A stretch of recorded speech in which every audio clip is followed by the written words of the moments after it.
All right, I am back with another ARC book review, and it's the first one of 2025, and it is The In-Between Bookstore by Edward Underhill. Now, this is kind of a fantasy sci-fi book. It is not a romance. There are some romantic elements in it, but it is overarchingly not a romance. It is mostly kind of more of like an understanding of yourself in a growth type book, and really coming to terms with who you are and your past and moving forward in the future. Now, we follow Darby in this book. Now, Darby is a trans man who is originally from a small town in Illinois but moved to New York.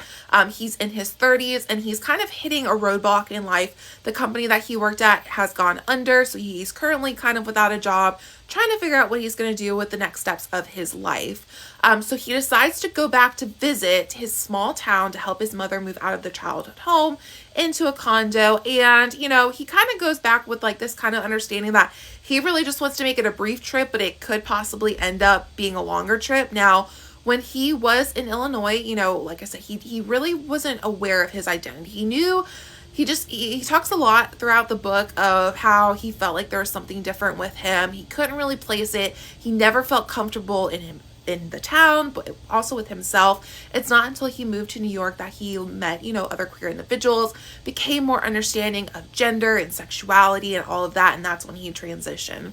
So he's going back to this small town in Illinois, and he discovers pretty quickly that this small town has changed in the many years it's been since, you know, he left. So not only has he changed, but also this town has changed. Now, when Darby was there when he was 16, he worked at a store called the In-Between Bookstore. I know you're so surprised by that. So while he's there, he decides to kind of just revisit this bookstore. But when he walks through the front door of the bookstore, he's transported back into 2009, where he was 16, and he happens to see his 16-year-old self. So amongst all of this, obviously this is kind of a big surprise to him. He doesn't quite understand what's going on. But there's also another kind of underlying thing with this book, which is a friendship that he had with an individual named Michael when they were teenagers. Now, Michael was his best friend, and then all of a sudden something kind of happened at Darby's 16th birthday, and they just stopped being friends. Michael stopped talking to Darby, and Darby could never really figure out what was going on. So obviously he's been transported back to 2009 when he goes into the bookstore where he's 16, and it is before this like tumultuous birthday that ended this friendship with Michael. Now, he does end up running into Michael in present time where they are both 30, and he ends up finding out that Michael is also gay and has actually developed a really large queer community and a bunch of queer friends that Darby kind of, you know, gets invited along to things, but at the same time, he still doesn't feel fully comfortable within this group. He still doesn't feel comfortable just in his life because, again, he's in this huge transition at this moment, and he's trying to figure out, you know, what happened to us when we were 16? Is it, you know, something that we can work on now in our 30s? Or is everything kind of still ruined? And then also, is it even worth really kind of fixing this friendship when I don't know if I'm staying here long term? So now, like I said, this does have some romantic elements. You know, Darby and Michael, there are some romantic moments between the two of them. We do learn more about what happened when they were both 16. I will say, I think their fight was a very typical 16-year-old fight. There are some really hurt emotions, and I think they're very justified. But again, it's kind of that 16-year-old mindset of everything is just so, you know, big and so huge, and there's no way we can talk about it because, you know, I've made my opinion type thing. But like I said, most of this story is really about self-discovery and really understanding, you know, yourself, and also really understanding that sometimes, as much as we want to, we really can't go back into the past and change things. Things are set in stone, and that's how they're going to be. And Darby really learns this when he does try to fix things for his 16-year-old self. He tries to give his 16-year-old self, you know, reading material on trans identity, and realizes that sometimes, you know, you can't change the past. You have to learn to live with it and to be able to move forward with it.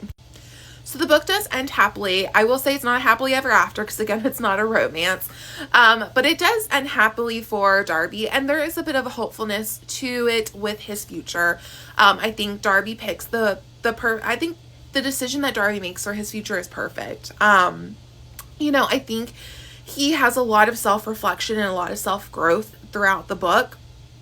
And we see that in the ending with his decision of what he decides to do. I'm not going to spoil it. But, we definitely see him realize that, he can come home. He doesn't need to spend, years and years and years away from his hometown because it has moved on. It is accepting of a trans man. And that was one of the reasons why he never went back, was he didn't feel like he fit in. He didn't feel like, he would be able to be accepted there. But now he kind of realizes, like, hey, I could actually visit my mom a lot more often. There is this community here that I could be a part of and be accepted when I do visit. And I think, for his career and his future, I think he does, like, again, make the best decisions for himself.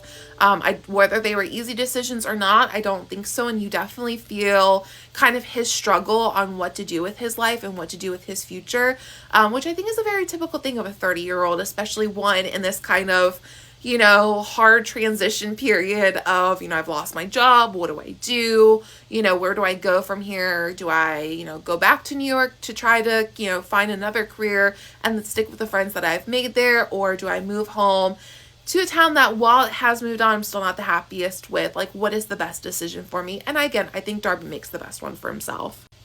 So again, this is kind of a fantasy sci-fi. I think the transitions from the present into the past, I think that they were good. Sometimes they can be a little confusing at certain parts.